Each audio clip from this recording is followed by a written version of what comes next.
Nice outside. Okay, so I'm like kind of officially vlogging for like the first time on this trip. Brian and I got a little bit of rest this afternoon. It's about 6 o'clock in the evening and we are headed over to EPCOT. We actually scored Soarin' fast passes for about $7.50.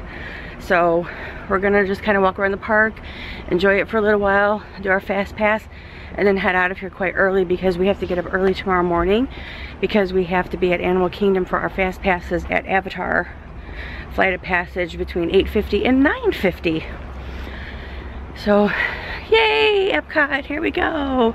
Let's see how long we can last here without losing my voice here.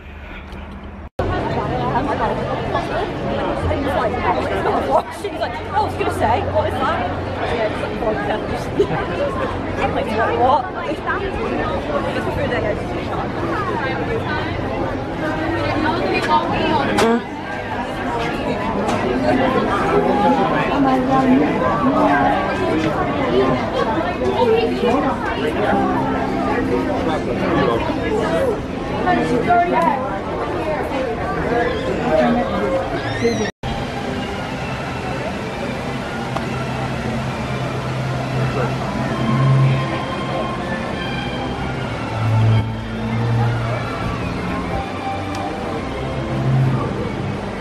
Funny, I've never seen these before. Did not hear over here.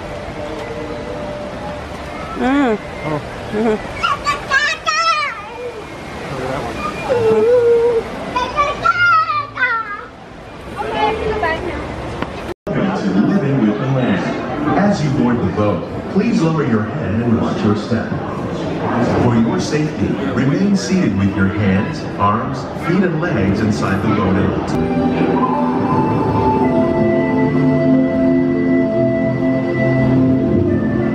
Welcome to a voyage of discovery and awareness of the richness and the amazing concentration of life on our planet.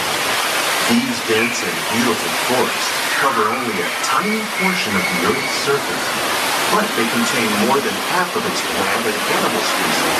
Rainforests are also extremely rich and productive living systems, providing us with oxygen, food, medicines, and other elements essential to our lives.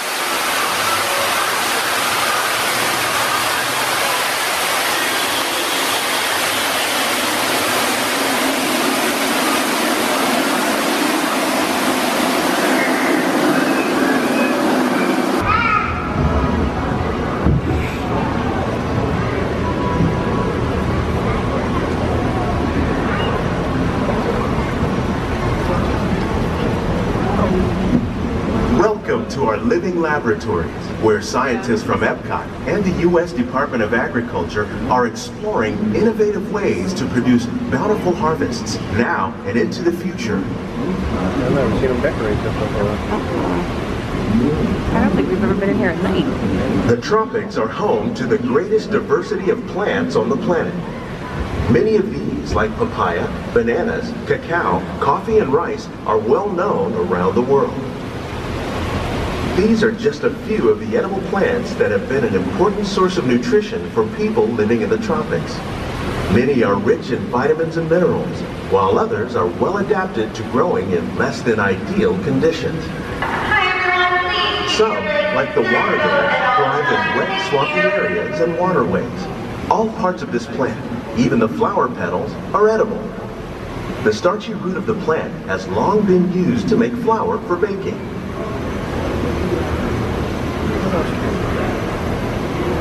One day, many of these lesser-known tropical plants may be as important as the bananas growing on both sides of the boat.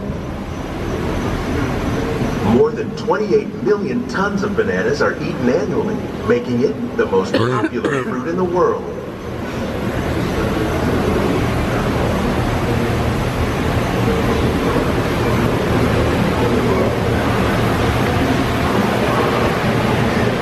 Maybe you're right. We've never done this thing.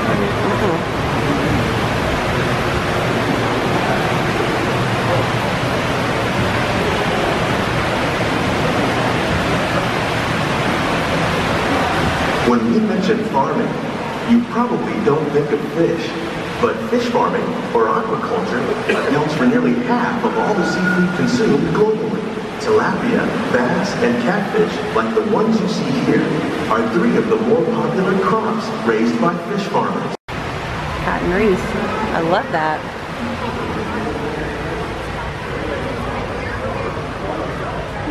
While there are more than 50,000 edible plant species in the world, most of us are only familiar with the handful that make up our everyday diet. The common grains growing here, wheat, maize, sorghum, and millet, plus rice, account for nearly 2/3 of our global food consumption. Learning how to increase yields of these staples is an important goal of research around the world.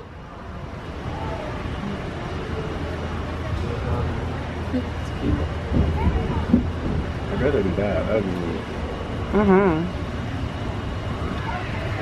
These plants are definitely on their way up. Innovative growing techniques like these increase yields while more efficiently using resources like water, fertilizer, and pesticides.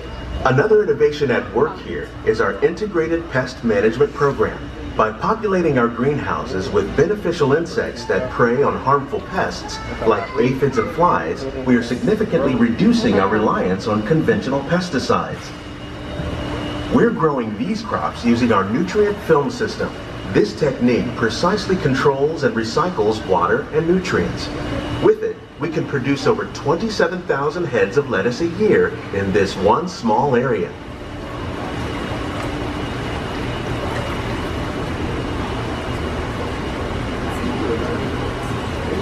How many people go back and try to build these contraptions in their backyard? Some of our best ideas have been inspired by nature, like these fruit and vegetable trees.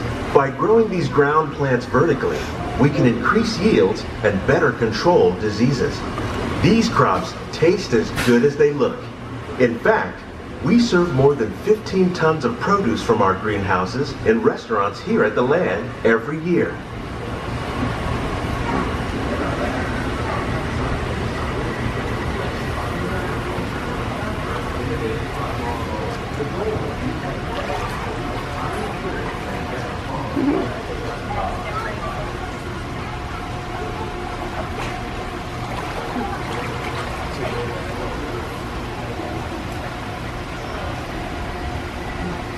The future of agriculture may include innovative ideas like this vertical growing system. Plants grown in this way use a fraction of the space required by traditional growing methods. That saves water and increases production. The aquaponics system on your left combines hydroponics with aquaculture. The fish provide a natural source of fertilizer for the plants, and the plants help keep the water clean for the fish.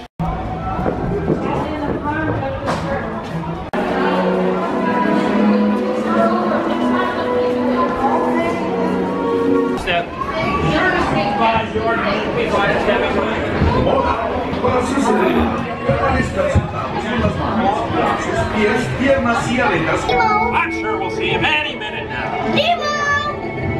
Oh, Dad! Come on, Nemo! Of the Imagination Institute. Hello! On your tour, you'll see how the 5 human senses... It's not about listening with your ears, it's about listening with your imagination. ...in the eye chart to test your vision. Now, all together, if you would please... Now, here's the real open house. Come on in. So, come true, with just that part from me and you.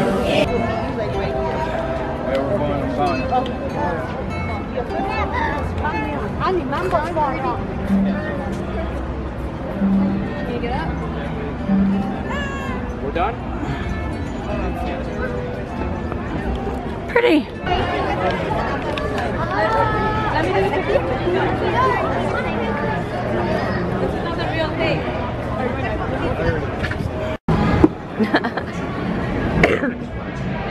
So we're kind of feeling like celebrities. We got the whole boat to ourselves and they didn't let anybody else on this boat. How weird is that? Lovely. Yeah.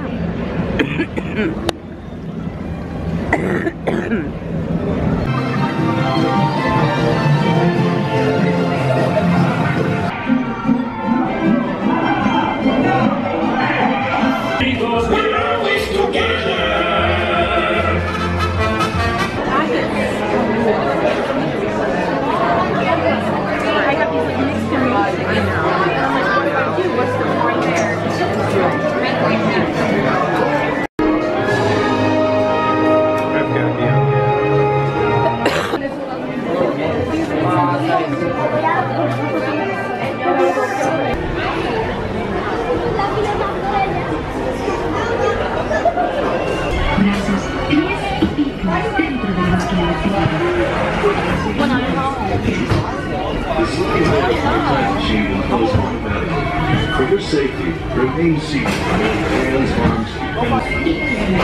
off.